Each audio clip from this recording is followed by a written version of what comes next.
Two Teskes are better than one. Joining me now, it's the old ball coach Kayla Teske, along with his sister Jade, who's down at South Prairie. Taylor's leading the Lakers, very first time this fall as the head coach. But before we get into all of that important stuff, how did the Bees end up doing this summer up in Westhope, Taylor?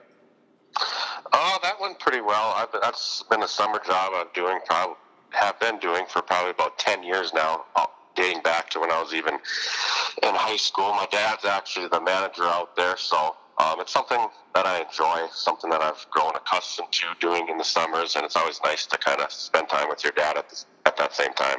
That has to be an incredible balancing act between getting ready for your first season as head ball coach and then, I don't know, taking care of the Bees.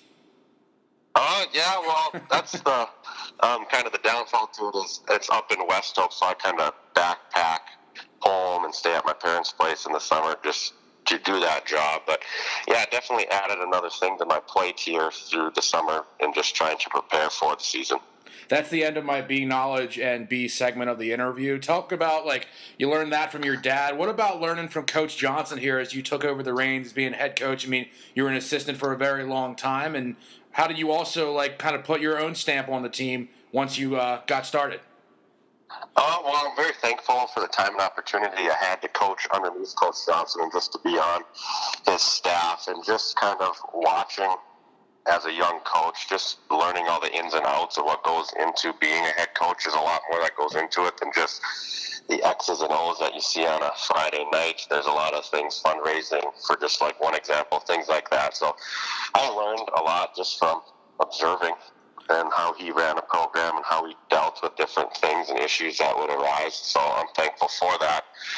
Putting my own stamp on the program with the condensed summer and things like that, we did keep a lot of things relatively similar, but some examples, like terminology-wise, we changed some things up terminology-wise, and then the way practices are ran are probably a little different than in years past. So things are slowly changing. I'm sure things will continue to change and adapt as we go forward, but there's a good mix of keeping a decent chunk of things the same and as well as changing a few things. Has there been something that's been on your plate this season, given that you're the head coach and not an assistant anymore, besides just the basic, we have to be safe because of COVID? Well, you kind of learn as you go. Like I said, fundraising is a big thing, ordering equipment, obviously all the guidelines with COVID, making sure you try to keep kids safe, masks on the bus, different things like that. It's really, some of these things you can only learn by actually doing it and experiencing it, so you're always kind of on your toes and learning on the fly. How much is the structure different between coaching the Lakers football team and then helping out with what you got, JV basketball or freshman team going on? Yeah, so that's a unique opportunity. It's a kind of a big time constraint because I'm busy basically from August till March. I'm going with some type of practice because the seasons go back to back there. But it's definitely interesting going from just the two different viewpoints, being a head coach and the relationships you establish there with kids. And then I think it is a little different as an assistant coach. So it's kind of cool to be on both ends of the spectrum. I enjoy coaching both sports relatively equally. So it's something I obviously enjoy doing, giving and dictating all this time towards it. Is there anything that you like better in one sport versus another when it comes to the preparation and coaching in a game? No, they both bring their challenges and their joys. Football, obviously, you have one game a week. There's kind of more detail and game planning for that one opponent each week. Or in basketball, you have 2 or 3 games a week. You kind of just put in your system, and you kind of have to adapt that system a little bit with each opponent. There's tweaks in game planning in basketball too, but it's not as quite as detailed probably. But I like the challenges and the joys that each sport presents. So when you trade in your red and white in exchange for some camo, what's been your biggest hunting kill? And also the biggest lie that you've told about hunting to make sure that you look better than what you were? Well, this is the first year I finally got a deer tag again. It was about a 4-year dry spell there. My biggest whitetail deer on a shot was my senior year in high school.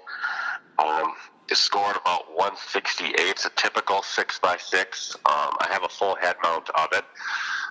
Really nice deer. I actually have 2 full head mounts. Another one, which is non-typical, which was a 7x8. I shot that about 4 years ago. As far as big lives, I don't know if I can think of any off the top of my head that I've said, but as you well know, when you get with your buddies and talking about stories and things like that, I'm sure some things can get exaggerated from time to time. You got the fish stories or whatever. So do you keep like an empty trophy case or an empty couple of mounts somewhere where you're like, I'm eventually going to fill these things up, or what? No, not yet. There's both my head mounts are still back home. Well, that'll be a discussion I'll have to have with Kayla about when we eventually get a home, where those deer heads are going to be hung up, if she'll let them be hung up in the living room or not. But I don't have any empty ones, no, but I look forward to getting able to hunt again this fall. I think that you should just get a place with a shed. I think that's your best chance of being able to put them anywhere. Maybe. All right, yeah. So, Jade, I let Taylor have his piece there about just coaching football, basketball, all the hunting war stories that have started to happen. How much do you think Taylor's telling the truth about this hunting acumen that he has, or anything else when it comes to coaching? I think he's telling the truth. There's only one hunting story that I can think of that is kind of a funny story looking back. It was when Taylor was bow hunting for the first time, and I wasn't there, but this is coming from my dad. And he said that a big buck was coming up, and Taylor had, as you know, when you're bow hunting, the arrow is on top of the nock, and he was so nervous, his hands were shaking, and so the arrow fell off the bow, and it scared the deer away. Oh, dang. The one that got away again, right? Yep. Yeah, oh boy. The only time I've ever shot was our old co-anchor, Charlie. Her and her husband took us out shooting one time, and it was like 10 degrees, and he like went through the snow, like 2 foot deep snow, just to put this broadside target up like 300 yards away. And I hit it, but it wasn't any animal. But it was still a fun time. I just got to keep warm during the whole thing. And you guys can probably tell I don't have the patience for that kind of thing, right? Yeah. So, Jade, what's it been like? I mean, obviously, you probably gotten a chance to go to some Laker games, but now that Taylor's the head ball coach, must be pretty exciting for you guys cheering on in the stands. Yeah, absolutely.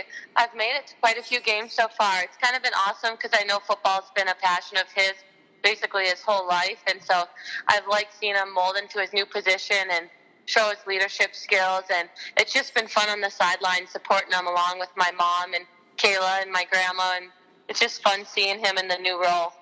Absolutely. He's got plenty of shine. He's been on the news plenty of times with me, and he's done some live stuff with KX. He's like this superstar all of a sudden. Yeah, I don't know about that. Unbelievable. I mean, just taking it over, I guess. We got to put him up in that spot so he gets more comfortable over the span of time, I guess. So I already talked to your all-star teammate, Kayla Teske, for this, as you guys like run roughshod through like the summer golf circuit. Whether it's like down south, what it was like Steel or other ladies scrambles or like the Laker one, even she was probably just caddying for you that time.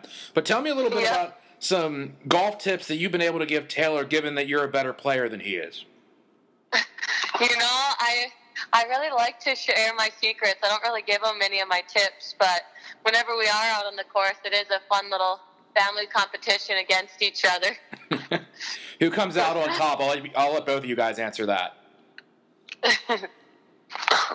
Well, I'd say I usually do, but she is one heck of a golfer, and I can tell you this, she won more golf tournaments this summer than I did. There you go. So, Jade, there's the lie or what? Yeah, I agree with what he said. Oh, okay, good. All right. So, and I won't make it all about bashing Taylor because he was gracious enough to one time play with me, just us at Wildwood, and I was sucking the entire day, and he was so gracious enough to give me so many tips that never even helped. What a freaking trooper.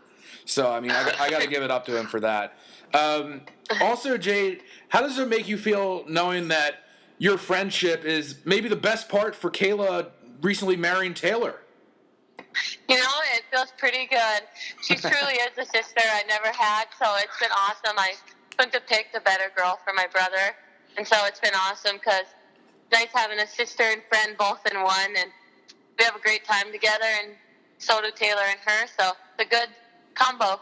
Yeah, congratulations, guys, because, I mean, I think she's going to give you a nice, wild ride through life, Taylor. That's awesome, man. So, thank you. Yeah, Jade, what do you remember the most about – I want to talk about a couple of teaching stops for you. Going down to Jamaica, that had to be pretty sweet. Yeah, honestly, it was like a trip of a lifetime. I actually think of it quite often. What I remember most about it was probably when we taught the sunset yoga and sunrise yoga classes. So every morning you'd wake up and you would teach it, and anyone that was on the resort that day were welcome to come to your classes. And we did it in a little cabana right by the ocean, and it was just, you didn't need any music, and you met new people from all over the world. So that was probably one of the key things that I loved the most about that trip, was just waking up early and seeing the sunrise and things like that. When I'm hearing about that, from my personal experience, I'm not sure if I would have more difficult time waking up for it or stretching and not falling over. What's more difficult for you? Probably the waking up early, because I quite enjoy yoga and stretching and such, but the waking up part is the hard part. But when you have a view like that, it was pretty easy to wake up for. I guess also because like you have to wake up and lead the thing, right? Versus I could just be in the back row. Right. Yep. Correct. So you kind of got to be present. You got to be woken up. And we also taught some water aerobics classes, and that was kind of the opposite. You were dancing around, having fun, and there's people in the pool, so that was also pretty fun. Yeah, I would take the pool anyway. So, what about your convention trips through Minneapolis and Toronto? What were some things that you really took away from learning for your teaching career as you're down in South Prairie now? Honestly, one of the biggest takeaways is it always inspired me to do more. So whenever going to these conventions, you speak to fitness people in the fitness industry from all over the world, and they all have different perspectives and new ideas. And so you leave there just hungry for more ideas and to do different things to bring back to your hometown, and it just sparks so many new ideas in you.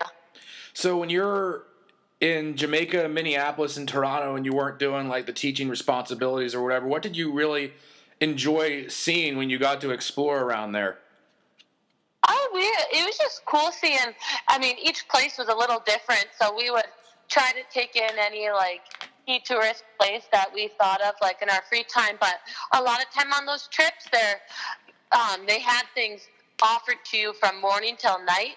So we kind of just tried to take advantages in many sessions to go to as possible. And so we didn't get a lot of free time on the side to go look around, but I was just blessed to be there and take in all the information I could. More locally, what did Dr. Terry Eckmann mean to your career path and where you're at now? Absolutely everything. She truly is just one of the greatest human beings I've ever met. She's been a mentor for me from just about right off the bat. My first year of college, I met her, and I wasn't really sure which way to go and which path I was going to take. And she kind of helped molded me into the choices that I made. And she was constantly pushing me to be the best person I can be. And she just opened the door to so many opportunities for me. And she's just great. She's just one of those people you can go to about anything, and she always has your best interest in mind, and she's always willing to help you out. I thought of one more golf follow-up question. Okay. One of the players in our crew here that we get to golf with a lot of the times is one Brody Myers. Now, he's ripped, but how good is his finesse and short game when he has to have better feel for putting and stuff, where you can't putt at 300 yards? He's pretty kind of a fresh golfer, so he's still learning the game, but he's come a long way this summer, even versus last summer. He's put a lot more time into it, and he's practicing.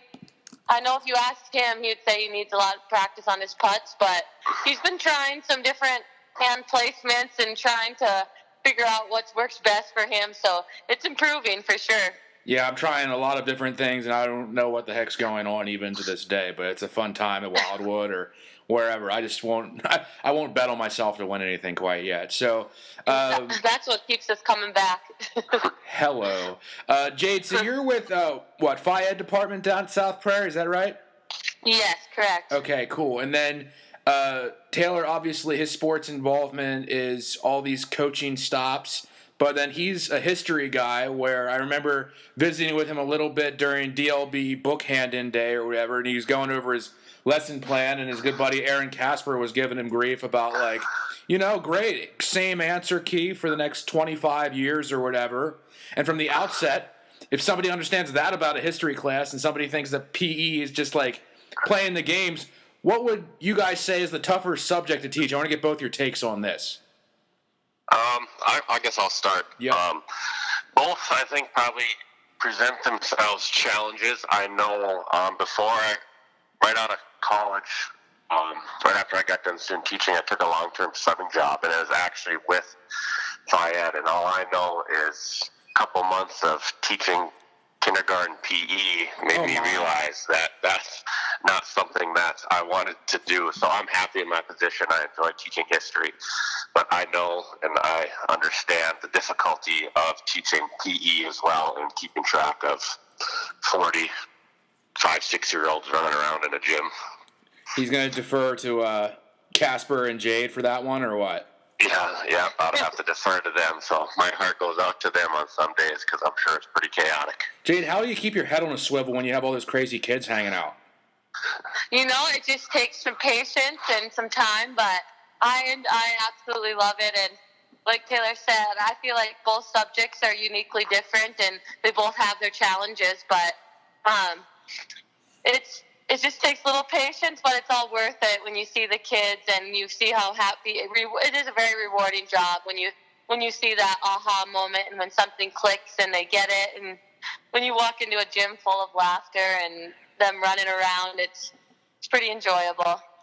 When did both of you guys see that you wanted to be teachers for a career? Because you're growing up in that same school day structure, and then you're just going to continue that once you're done being the student, Was there a specific time that you decided on being teachers?